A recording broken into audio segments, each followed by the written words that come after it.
Today we're talking about 3 things that you have to know before you go out and start taking pictures. I don't care if you're taking pictures at a church, at a wedding, out just for hobby. You gotta know these 3 things because they all work together to help you get the best picture that you possibly can out of your camera. All right, so these 3 things, they're a part of something called the exposure triangle. So let's just talk about the first one. Very first thing, shutter speed. Now, what is shutter speed? The shutter speed of your camera is how fast your shutter is opening and closing. So when you mash the shutter button, when you take a picture, this little flap, or maybe it's an electronic shutter on some cameras, it is opening and closing really fast, really fast, really fast. All right.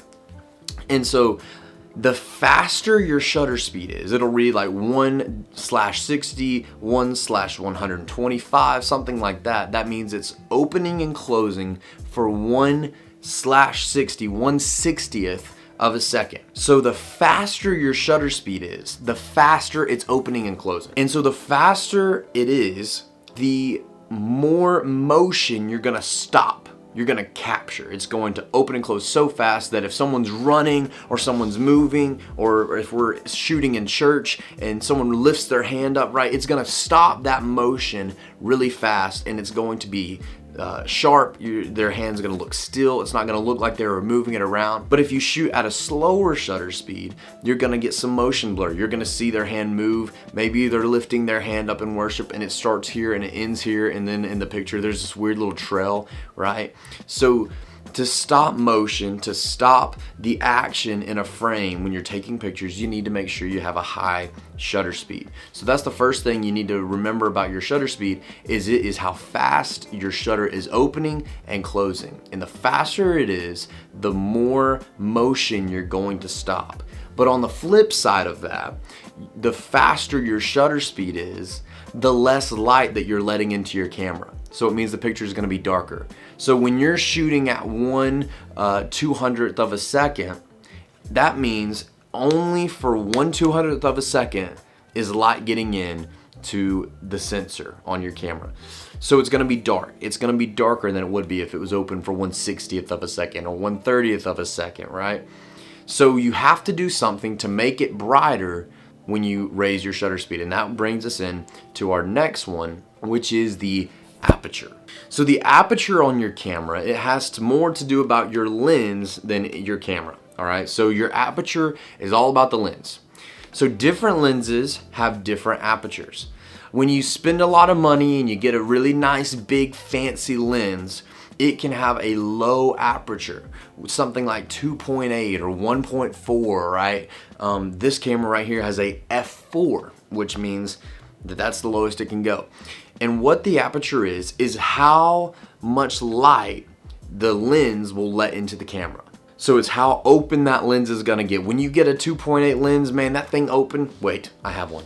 So this is a 2.8 aperture lens. So that means that when I'm shooting with this lens, I can crank it open to 2.8 and let as much light in as possible. This is what I take pictures with at church most of the time. When we're in the sanctuary, it's really dark, so you need that aperture to be really low so you can let in as much light as possible because it's really dark. And also your shutter speed has to be pretty high. So the lower the aperture is, the more light is gonna come through the camera. And the more bokeh is what a lot of people call it, or when you see like a blurry background, right? That is a lot to do with the aperture. The lower the aperture, the more blurry the background is going to be, but the higher the aperture, the more detail you're gonna get and everything's gonna be in focus. But when you have a high aperture, that means you're not letting in a lot of light and it's gonna be darker. So a low aperture means more light, a high aperture means less light. I don't know if any of this is making sense. I really hope it is. If it's not, I'm sorry. So once you have your aperture set, once you have your shutter speed set, then comes the ISO. So in ISO, the best way I know how to describe it is basically like fake light. It is the sensitivity of your sensor to the light that's coming in. So what you can do is you can crank up that ISO honestly as high as you want, because it lets in, it makes everything really, really bright. So see, if we have a low ISO, then we have, is this my face? That is my face, right? Kind of dark. But when we crank that ISO up, oh, it makes it so much brighter, even to the point where everything gets blown out. So the ISO, like I said, the best way I know how to describe it is fake light.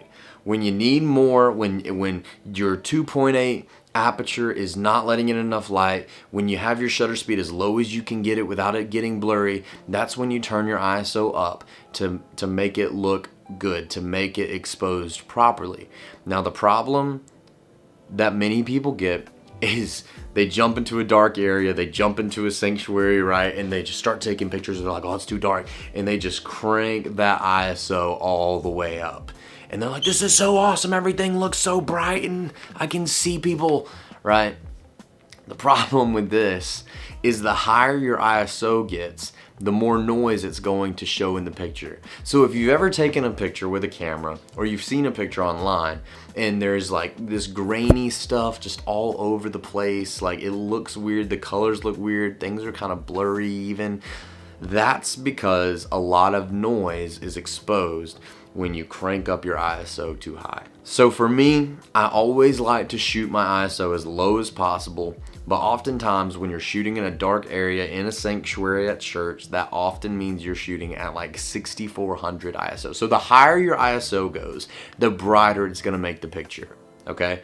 The lower the ISO, the darker it's gonna make the image. As a rule of thumb, especially shooting in churches, I always go as low as I can with my ISO, with having the picture still properly exposed. I get the picture as the best that I can, and then you can use tools in post-production to get rid of some of the noise if there is a lot of noise. I do that quite often because you have to, because you're at church and it's dark in these sanctuaries. All of that to say, your aperture, your shutter speed, and your ISO, they all work together to make the perfectly exposed picture. The higher your shutter speed is, the more motion you're gonna capture and stop in the frame, right? But also the higher you go, the less light you're gonna let in. So that's when you turn to your aperture, right? Your aperture, the lower it is, the more light you're letting in, but also you gotta remember the less things are gonna be focused. So when I have a really low aperture, only the subject's gonna be in focus, everything else behind it's gonna be kind of out of focus,